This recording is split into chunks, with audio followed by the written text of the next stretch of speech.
Welcome to Darkly Lit. Tonight, we're going to talk about a tale about a girl. Her name was Apple.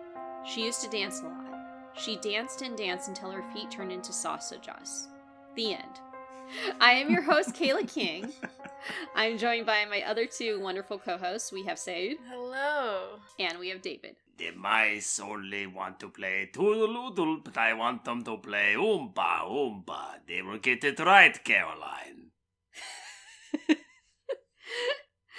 And Happy New Year, everyone. For our first book of the year, we just finished reading Coraline by Neil Gaiman. No, Caroline. Coraline. Yes, Caroline. David, would you like to give the summary? Because for those who don't know, Neil Gaiman is David's favorite author. One of many, but yes, I would say when I was in college, he was absolutely my favorite author. And he still is one of my favorite authors, so I will happily talk about Coraline. So our story centers around Coraline Jones, who's about 9 years old in the story. Mm-hmm. She and her parents have moved to a apartment in an old building, an old flat, and they have some interesting neighbors, namely Mrs. Forcible and Miss Spink, who live downstairs, and the crazy old man who lives upstairs who talks about his mouse circus. Now, Coraline is bored, and she doesn't get a lot of attention from her folks who are busy doing their own thing. And being an explorer by heart, she goes out and looks for things that she wants to keep herself entertained.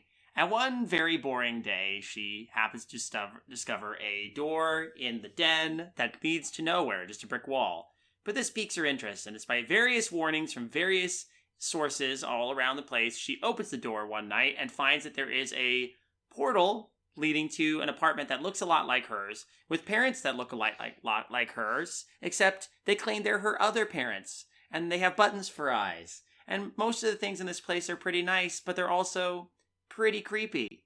So Coraline decides maybe I shouldn't stay in this place, but then her parents go missing. And now it's up to Coraline to defeat the other mother and rescue her parents and get things back to normal. And along the way, she gets helped by a black cat that is just a black cat, has no name, just a black cat. Because who needs names if you're a black cat? And a bunch of spooky ghost kids who got their hearts, souls, and essentially essence stolen by the Beldam, which is the other name for the other mother. Also, Coraline is aided by a hagstone that she picked up, which is pretty cool. Anyway, Coraline is very precocious, and she's smart, and she gets a lot of stuff done, but she's also a fairly believable 9-year-old. I like this book a lot. That was very to the point and precise. Damn. Well, the book is very to the point and precise, and I think that's one of the strengths of it, honestly. It was a really breezy read, but the writing is good, and I think the visuals it sets up are really nice, and it's classic Neil Gaiman. Yeah, I would agree with that. So, before we begin, if I recall, none of you have read this book before we decided to read it for this podcast, correct? Correct. Or I haven't, yeah. Yes. But both of you have seen the 2009 animated film, correct? Yes. Okay. Mm-hmm. So, what did you guys think? Because I actually did read this book when I was much younger, before I even knew they were going to make it into a movie, and was very ecstatic when I realized they were going to make it into a movie and that it was going to be stop motion, because when I first read it, I actually did imagine it as being stop motion. So. Oh, really? Mm-hmm. Oh, that's cool. So, yeah, I was a big fan of stop motion. I still am a big fan of stop motion. What am I saying? When I was reading it, and the spookiness of it was, but still kind of playfulness of the writing kind of reminded me of, like, the stop motion films that were available at the time, like Nightmare Before Christmas, and I think Corpse Bride had just came out, or came out in 2005, so it came out before Coraline, yes. Yes. As well as James and the Giant Peach. It kind of reminded me of that, and I was like, it'd be kind of cool if they were able to have this be stop motion. So when I first learned that it was going to be made into a film and it was going to be stop motion, I got super excited. And I'm glad it turned out well, and a lot of people now know about it. But what did you guys think of the book? I mean, David has already said his opinion. What did you think, Sade? Well, I definitely, I really enjoyed the Coraline movie. I saw it in theaters when it first came out.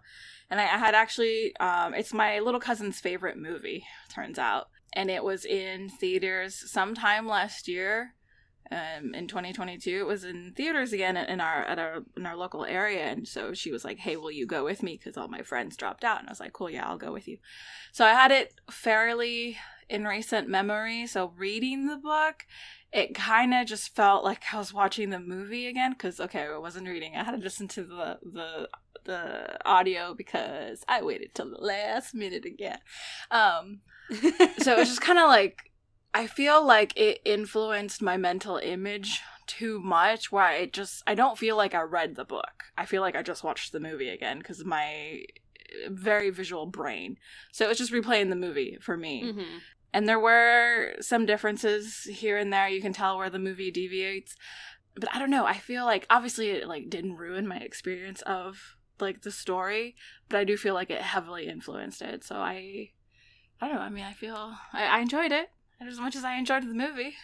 Yeah, I will say the movie follows the book very closely, and the differences that they have are very minor.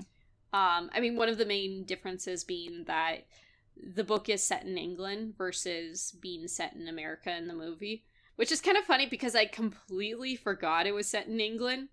And as I was reading it, that got brought up, I was like, oh yeah, of course it would be set in England. Neil Gaiman is British, duh. Why would I not? But it's one of those books that, like, it could easily be set in America. No questions asked. Another thing, too, is that there is the added character of Wybie in the movie, which makes sense because Coraline is by herself for the most part in the book. Mm-hmm. And in a movie, you kind of don't want to just watch a person walk by themselves and not say anything. So it helped to have that character to bounce off of, or at least talk to or interact with, to make the movie feel more cinematic. I remember Neil Gaiman actually saying once that after he saw the movie, he said he wishes he would have come up with a character like Wyborn, because he really liked that character in the movie. Mm-hmm. But other than that, there are a lot of similarities. Like, it almost kind of follows it beat by beat, or it has a lot of the same plot points and such.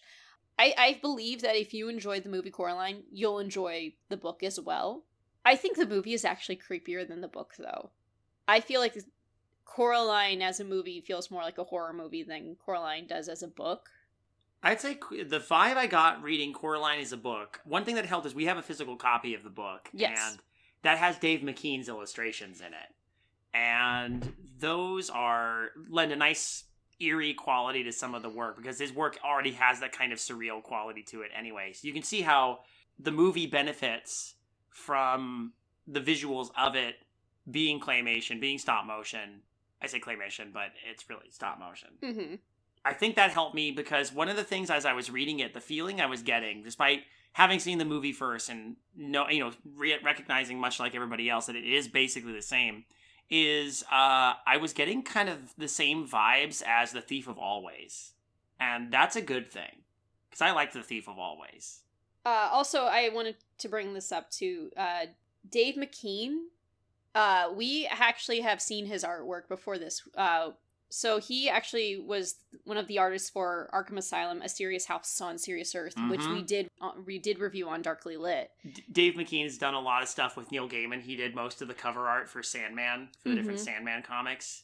The two of them worked together to put together Mirror Mask, the movie Mirror Mask. Wow. I didn't know that. Yeah, Dave McKean was basically the visual director, and Neil Gaiman wrote it. They wrote it together, though. So, from what I've heard, Neil Gaiman reads the book for Coraline. He is the narrator. Oh. Is that correct for the audiobook, Sade? I didn't listen to the audiobook, but... Neil Gaiman's the narrator. Yeah, and I have listened to his other audiobooks, the last one being Norse Mythology. He is a very good reader. Oh, yeah. He has a very great reading voice. If you ever get the opportunity, this is just for you both, but also for the listeners, there's a recording of him reading A Christmas Carol. It's really good. He did it live for an audience, and it's very, very good. He's a fantastic... That's the thing I love so much about Neil Gaiman, and I can speak from some experience, because I did meet him briefly at San Diego Comic-Con one year, or at least had a chance to engage him in a Q&A. He is a genuine storyteller, and I think that's the thing that struck me. One of the reasons I liked him so much, and why he was such a huge inspiration for me as a writer in my college years, was because it changed me from thinking I want to be a writer to I want to be a storyteller. Mm-hmm. I want to tell stories. And Neil Gaiman is very much a storyteller, both in the way that he writes, but also in the way that he actually tells the stories. So I think whenever you get the opportunity to hear him read something or recite something, it's definitely worth it. I've seen him do 2 live readings, and both of those evenings with Neil Gaiman were well worth it. So, along with being a good writer and storyteller, he is definitely a good orator as well. Mm-hmm. It's hard for me to say which is better because the novel does include Dave McKean's illustrations, which are fairly creepy. Oh yeah, the one that sticks out to me, the one I really like, is the one where you see the other mother swallowing the key, and you see the house looking more messed up in the background. I love the way the book describes the house becoming more like an illustration and then more like a sketch drawing as like time goes on. Some of those visuals are really striking in that sense, and I think they capture a lot of those pretty well in the movie. But that was a really particularly good one, in my opinion. Why don't we talk about just the story of Coraline as a whole? Since both the movie and the book have the same storyline, what do we think of the story? It is kind of unique. It does feel like almost like an Alice in Wonderland or sort of story, but it's that oddness of going into the other world that's very similar to her own, but not quite similar. It just seems better, but you could already it seems ahead of time she can sense that it's not quite as perfect. She definitely picks up on it a lot earlier in the book than she does in the movie, I'd say. That things are kind of skewed. No, like almost immediately, like right after her first visit. Whereas I think in the movie it takes a couple visits to the other side. I think I like that pacing. It works better for the movie, but in the book it works out nicely too. I like them both for different reasons, and I don't think one is better than the other, in my opinion. I think the story as a whole, since we're talking about that, is good, and I think the idea that she kind of picks up on it sooner rather than later is just, your mileage may vary on that. I kind of prefer when it takes her a little bit, because again, that's what's giving me Thief of Always vibes. No, I feel that more from the movie for sure. Because I think it just kind of comes down to the different mediums, that it's the same story told in 2 different mediums. Whereas like with even though it's like, it's a short story, you can pace things out a little bit more. Whereas if you're sitting down for like an hour and a half movie, it's well, it takes longer in the movie. I don't know, it's like, I think it's the pacing of like just the different mediums is why those like subtle changes are there between movie and book. I don't think that hinders the movie or the book. Either way. They're just, same story told through different mediums, some slight changes, but still same exact story, perfectly told. I think it's a really concise, like, I think you were saying it was like kind of simple but like to the point. There's not too much fodder. There's just enough like wonderful description and detail that the story is well told. There's a lot of stories with that idea of like a kid being either fed up with their parents or fed up with what their situation is, and like, is the grass always greener on the other side? And they find out and it isn't, or some reason. Like, I'm reminded of like, I don't know the name of the movie, I just remember seeing it as a kid where like these siblings like got these gold coins and they could try buy a mother at the mommy market or something, and each of them kept like wasting their gold coin on like the wrong choice, and like those kind of stories. And I think this one is like one of the better told children just kind of learning to like be grateful for what they have kind of story. Agreed. Coraline, I think, also recognizes she's just kind of right now unhappy in the moment. And I think that's why she doesn't as easily give in to the other mother, like, temptations. She is, like, surprisingly mature for a 9-year-old. Yeah. Is she older in the movie? I recall she's more like 11 or something like that in the movie. Maybe I'm misremembering. No, I think you're right. I think she was older in the movie. Yeah, I wanted to say she was like 12 or something in the movie. Yeah, I feel like her at 9. But then again, the book was published in 2002. So, actually, no, if this book was published in 2002, we were about, a little older than she was when at the time this book was published, I would say. I can't. I would have been about 13 or 14. Yeah, I would have been 12 or 13 at this time when this book came out. Mm-hmm. I don't know. She does seem a bit precocious for her age. But I think that's interesting. I think maybe it's also could be a difference because that she's just an eccentric girl who just gets to explore in the UK, different time. I don't know. It's a fantastical setting. That's true. I feel like maybe we're giving her like a little more credit because we just have this notion of just like children are children.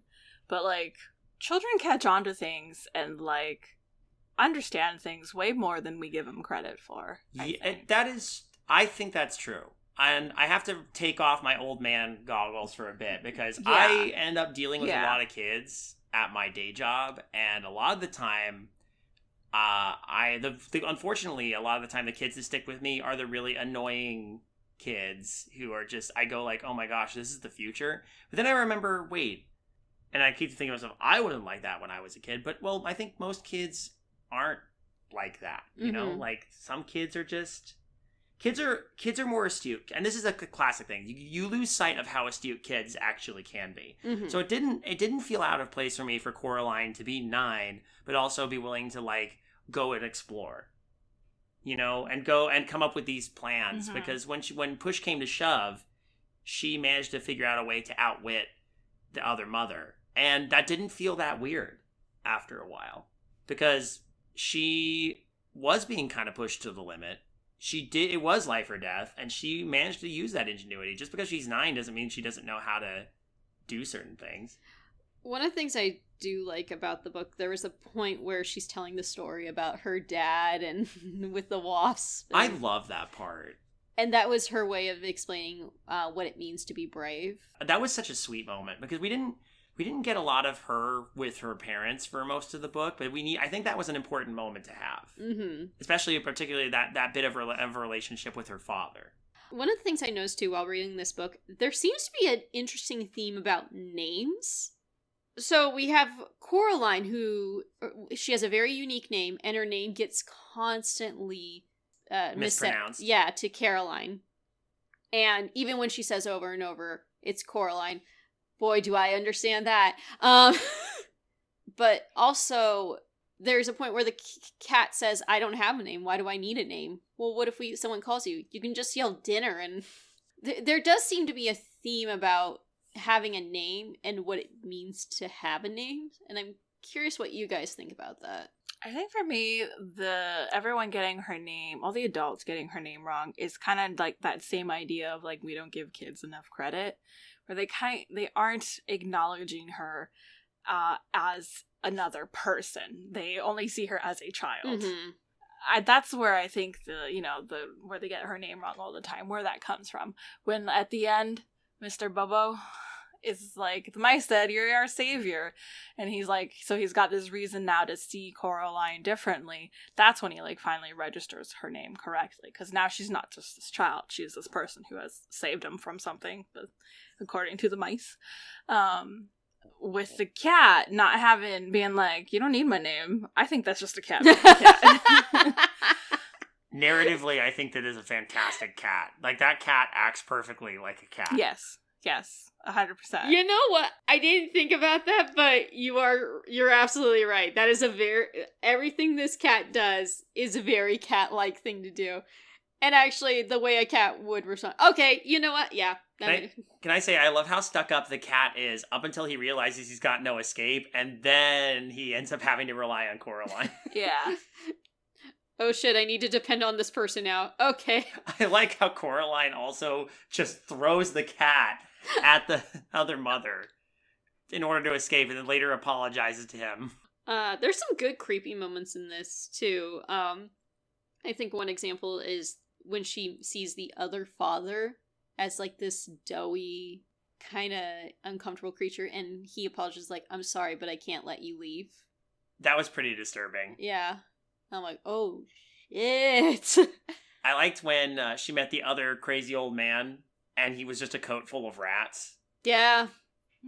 And of course, I like, again, I like the set pieces they set up, and as the world starts to go wrong, everything kind of starts to decay to what horror it actually is. That's probably the best part of the book. I think my favorite section, though, was when she had to go back into the theater.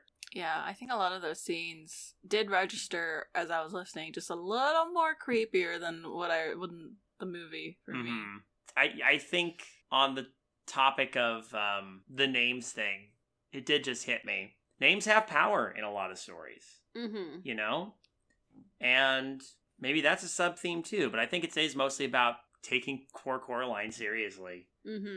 So... Yeah, because another thing too is what I'm going to discuss is actually one of the questions that does get asked. Yeah, do we want to turn it to questions? Because that might help prompt additional discussion. Yeah, because it is so straight to the point, it's kind of hard to, like, basically dig deep into, oh, what does this novel mean and such. Yeah, it's not... it's essentially a fairy tale. Yeah. It's a modern fairy tale. I alluded to this earlier. It's Hansel and Gretel, but with more detail, if you think about it. It's a someone posing as someone good, luring you away from your cruel parents with offers of sweets, and then they make a heel turn, and suddenly it's the witch that's going to throw you in an oven. I mean... Classic. Even Neil Gaiman acknowledges this as a fairy tale. One of the quotes that are in there, because I found this and really liked it, fairy tales are more than true, not because they tell us that dragons exist, but because they tell us that dragons can be beaten. Yeah, the G.K. Chesterton quote? Yeah. Yeah, that's a good one. That's basically the crust of the whole thing. So, I'm going to ask this question that Feng Shui asked. Thank you, Feng Shui. Just because this is something that's currently on my mind. Just what is the other mother supposed to be? Like, is she an actual representation of some mythical creature or fae? And I looked this up. So, she is called the Beldam in both the novel and the movie. The Beldam is an actual creature. It's basically another word for witch or hag, specifically in Romanian lore. And if you look up anything about the Beldam, well, now if you look it up, it's more Coraline stuff. But if you look into the Romanian lore part of it, a lot of the stories are kind of this typical stories that you would see with a hag, such as, like, the hag eats children, she's hideous, she's a shapeshifter, that sort of thing. Similar to, like, Hansel and Gretel or any of those. your classic duplicitous evil fae creature. Yes. Baba Yaga. I mean, it's funny because I think the only people who refer to in the story to her as the Beldam are the ghost children. In both versions. So, but that's good that it's kind of on the name thing. She's to everybody else, she's just the other mother. Yes. But now we have her. We know what she is, thanks to the folklore there. I think that's definitely the inspiration for her to answer that question. I mean, the other bit I like, and I alluded to this earlier with my summary, is I like that so much of what Coraline is able to do is based around a hagstone. It's never called a hagstone, but if you look it up, a hagstone is usually something of clear glass or a stone with a hole through it, and supposedly if you look through that hole, it's supposed to help you see the truth of things. It's a protective thing, it's a divination tool. There was another name for it, I think you said adder. It's an adderstone. Adderstones, yeah.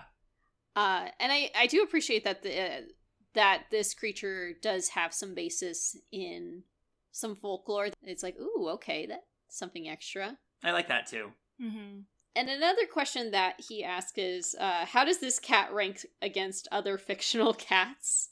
I mean, what other fictional cats are in the ranking? I know, there's... How many fictional cats have we come across in our on Darkly Lit so far? Oh, boy. Hard to say. Have any? Hardly any. We mostly come upon good boys and girls in doggo form, it seems like. But I'd put this cat in my top 5 for sure. Fictional cats. It helps that in the movie he's voiced by Keith David. Which is awesome.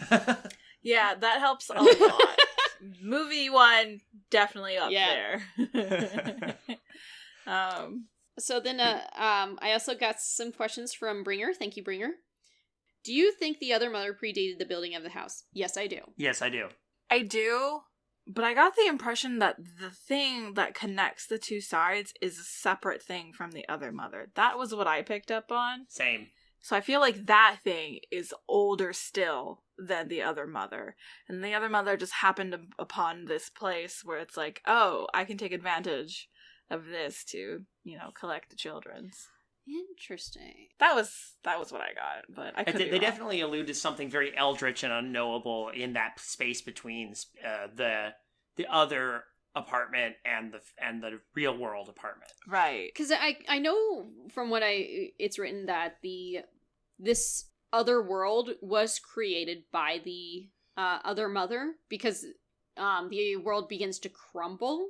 But you're right, that hallway, that space in between, does seem separate from the rest of it. And then even at the end, when her hand is so dead set on getting that key, if this was part of the world she created, why would she be so dead set on getting the key? I think you are both onto something. Yeah, I think that it's important to recognize that the cat even says she can't make anything for herself. She just kind of has to copy what exists on the other side. So she's she's a literal copycat. Mm-hmm. Well, except he's not a copy, he's just a cat. The cat's the one thing she can't seem to copy. But the fact that the world collapses essentially into a paper drawing on a sketchy universe, I think gives a lot of evidence to the fact that this world was just drawn into existence by the Beldam. And it does even feel like a drawing in itself. Yeah, when they describe the way that she reaches the fringes of it, and it just kind of becomes like, these were not trees, they were just almost like people's impressions of trees, which I thought was really cool. And then the mist on the fringes is described as almost being like off-white paper. Mm-hmm. I think that's a really good allusion to the fact that this world is an illusion, it's an illustration. And I think that's such a neat detail. Mm-hmm. One of the questions Bringer has too is, if she controls the other side, why is it that the cat can defy her? I mean, she can't control Coraline either. And I don't think the cat is a part of the other world. I think it is a real cat. It just so happens when it gets into this other world, it can now talk. I think the cat is just like one of those ultimate mysterious characters, but at least the cat's on Coraline's side for the most part. Agreed. I mean, it's just a cat. It does what it wants. It doesn't want to go into the other side and mess around. It'll do that. You can't control it. And I love the notion that cats themselves are just magical. Yeah. Do the souls of the children find peace afterwards? I think they do. Yeah, Coraline's dreams certainly set them up to. Yeah, I think it's implied that they do. Were you all kind of surprised, or Sage specifically, were you kind of surprised that one of the children was like a girl with wings? No, I wasn't. But I was like, okay. I don't know, I didn't question it. Maybe I should have. It definitely was interesting to me, because I did, again, having only seen the movie, I didn't remember that. And I don't think she did in the movie, but I like the idea that maybe this girl was not human herself. I get the impression that this was like a fairy of some kind who the Beldam captured and destroyed eons ago. Maybe. Because I feel like the kid knowing to call her the Beldam is like probably like really, really old and like comes from like a timeline where like things of that folklore like existed. Maybe that's why one of them has wings. They're just like from different times. Maybe their other side wasn't our modern day. Maybe it was a whole fucking other parallel universe. Who knows? I don't know. We could go there. Yep. Why not go there? There is the one child who questions if he's a boy or not. And of course, I immediately put my 21st century mindset on it when he says, I'm not sure what I am. I recall wearing dresses and having my hair curled, but then they put me in trousers. And my brain was like, trans? And then clicked later on. It's like, oh, wait, no, when you're little, like, there was a time. This was a Victorian era baby. Yeah, Victorian era baby. He had a governess, right? Yes. Yeah, they used to put all babies. Yep, all babies were in dresses during that. Yep. And boys used to wear pink and girls used to wear blue because pink was the watered down color of red and red was thought to be manly. And it's the color of blood. And then for some reason they switched it. Heels were invented by men for men, so yeah, whatever. No, people's perceptions of what's masculine is it's strange. Mm-hmm. And continues to be. Let's be honest. Bringer also asks, does anyone else think the potato soup sounded really tasty? Some of the food in here actually sounded really good. Yeah. Yeah. As a professed pineapple on pizza fan, I'm kind of mad Coraline took the pineapples off. I also took offense. I'm right there with you. Don't at me, listeners. And then he said, finally, does the movie stand up to the book? I think this is one of the few times I feel like the movie and the book are actually equally good. Oh, yeah. Yeah, side by side. Yeah. That is a rare thing. Usually I find the book better than the movie. And then there's been rare occasions where the movie is better than the book. I will say without a doubt that Who Framed Roger Rabbit is a much better movie than the book. But not this. The movie and the book actually do match up pretty well in terms of quality. I also got some comments and a couple questions from Dan or Urkabot666. Thank you, Dan. I've seen the movie. This was my first time reading the book. I think I like them about equally. There were certain parts that I felt worked better in a film setting, but I liked the low-key tone of the book in a lot of ways. I liked how this one feels a little more realistic than some other children's fantasy books. I enjoyed how Coraline's real parents weren't total tyrants, and that she knew pretty quickly that the other parents were kind of sketchy. Because I think we discussed this earlier. Her parents aren't bad people. She's just in a situation where she's kind of bored, and her parents are just... They're distracted, and they're not... busy. They're just busy and distracted. I do feel like in the book... they're just parents. They got shit they need to do. I'm sure they would love to spend more time with Coraline if they can, but they got shit to do. Mm-hmm.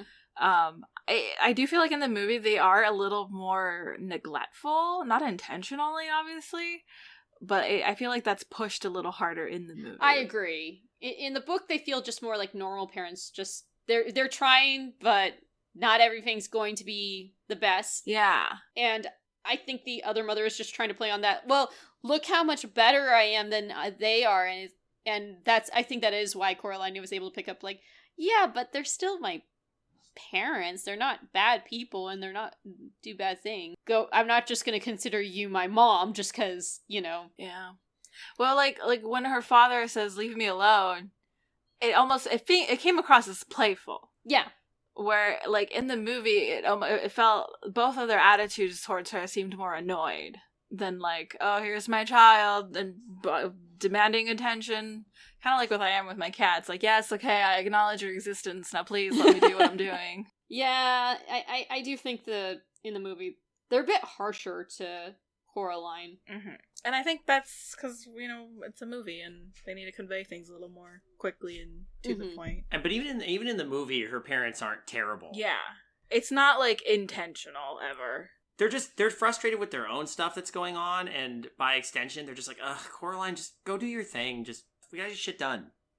Another thing, too, is in the movie, that's made a bit clear. It's like, they are in the middle of moving. There's still a lot of boxes around that you see that they still have not unpacked. Yeah. But they're also in the middle of their work, which they're having a tough time trying to finish, too.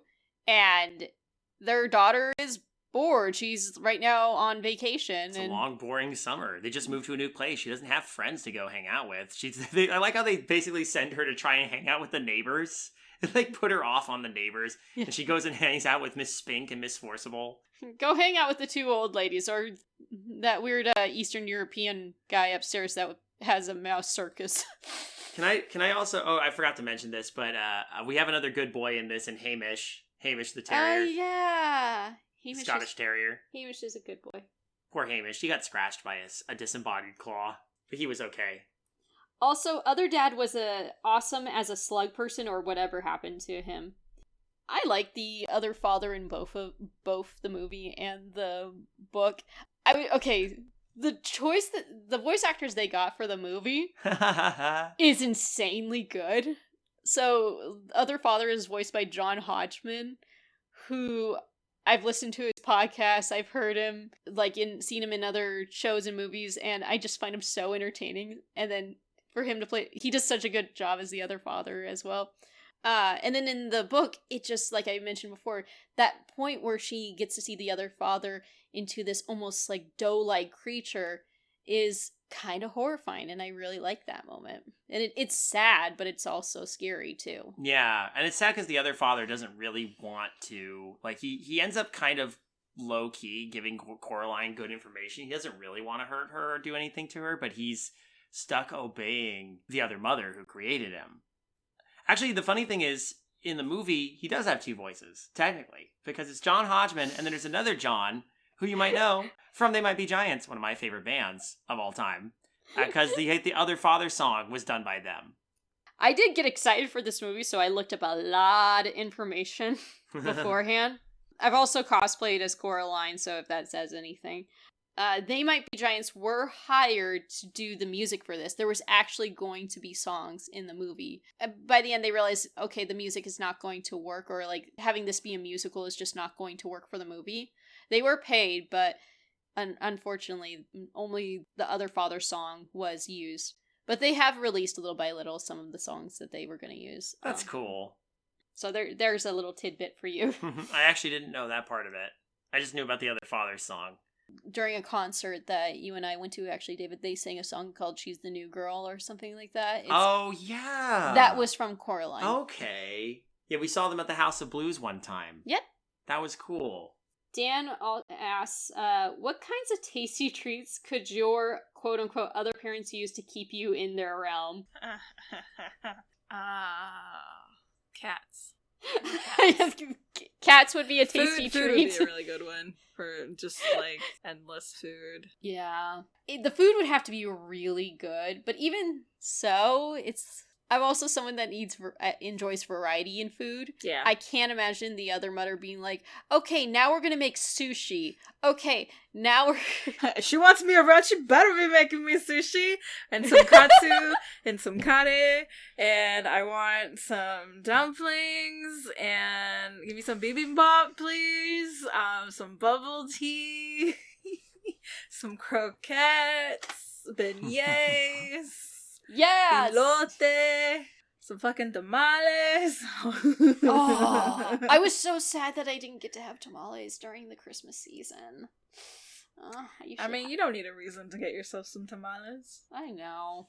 It's just one of those, like, Christmassy things that I enjoy getting. But, anywho, yeah. Hot roast, mashed potatoes, steamed veggies, all in a big meal. That sounds really, really good to me. And then... afterward, big ol' slice of watermelon. Ooh. Like really good sweet watermelon. That would be wonderful. Oh man. It's like, question, what cuisines can you cook? Because you're gonna need to cook a whole variety. Listen, can you cook Indian? No, we're done. Listen, here's the deal, other parent. Make this thing. If you rise like Coraline, you get up on what's going on here, you might as well squeeze one really good meal out of them before you then dupe them into letting you back out of the other world before they eat your soul. So if you got stuck in the other realm and it's like, okay, the other brother's like, well, I made this for you, you're gonna be like, well, okay, I'll stay for one meal, but then I'm booking it out of here. Yeah. It's like, that ice cream better be damn good. I'm not having any of that, like, good humor crap. And then his last question was, anything in this one spook you? Like I said, I love the stuff with the other father. I didn't get spooked by this. Nothing really scared me. But there's parts that I'm like, ooh, that's kind of creepy. Yeah, like there, some of those scenes with the other father and then the theater.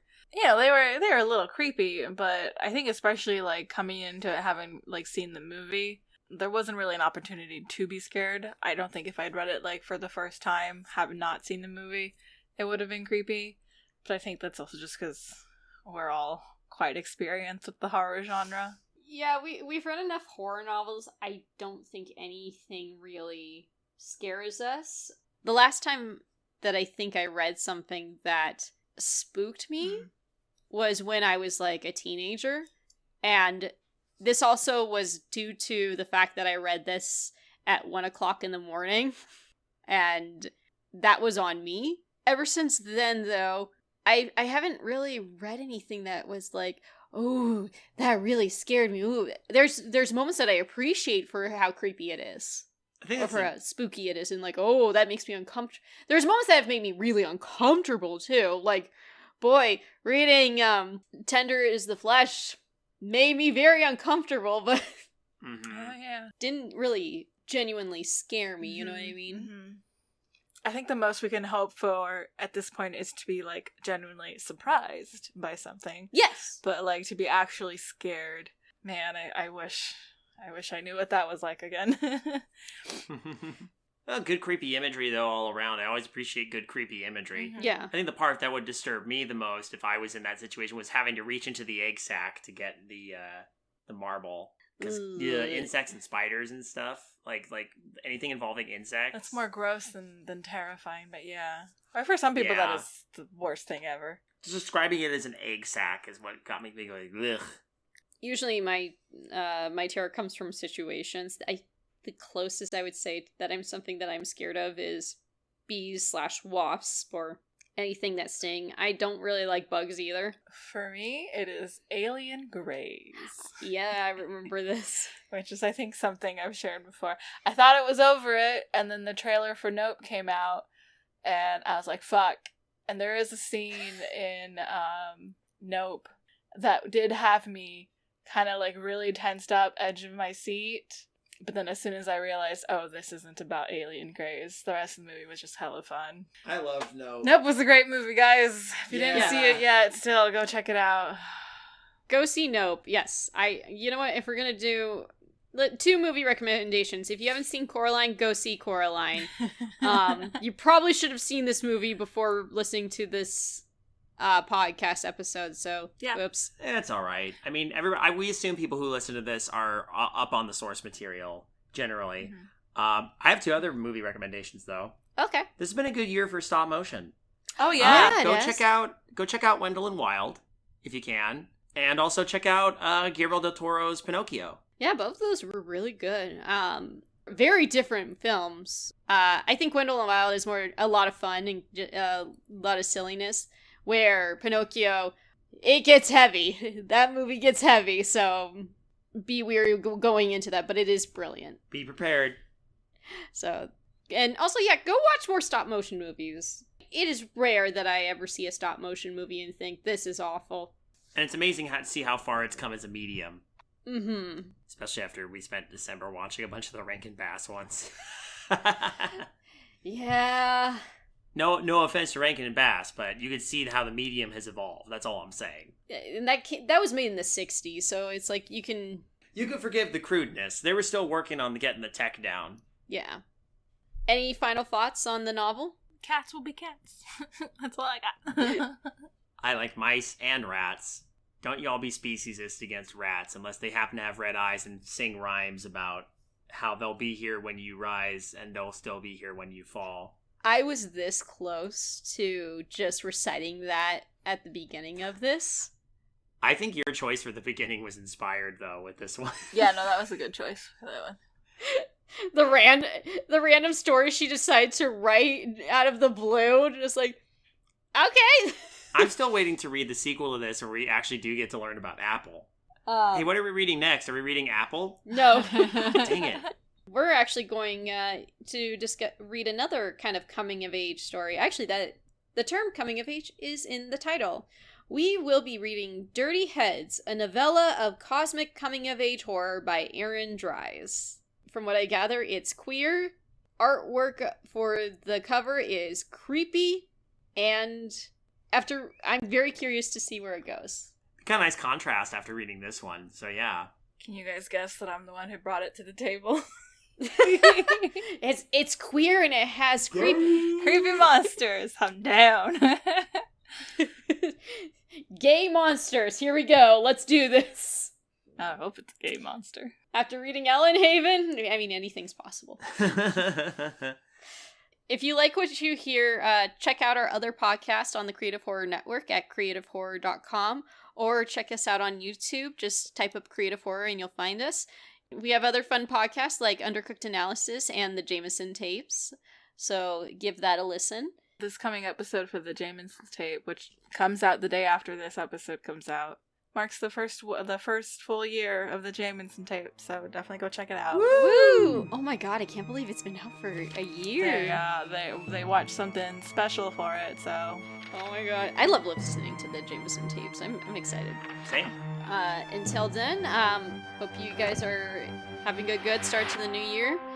Be careful walking through random hallways. Who knows if you'll end up in a copycat world like our own and being tempted by the other mother with food. Get at least one good meal out of them, and then run like hell. Don't worry, the thing in that space between is very old and very slow. Wait, there's a monster in the in-between?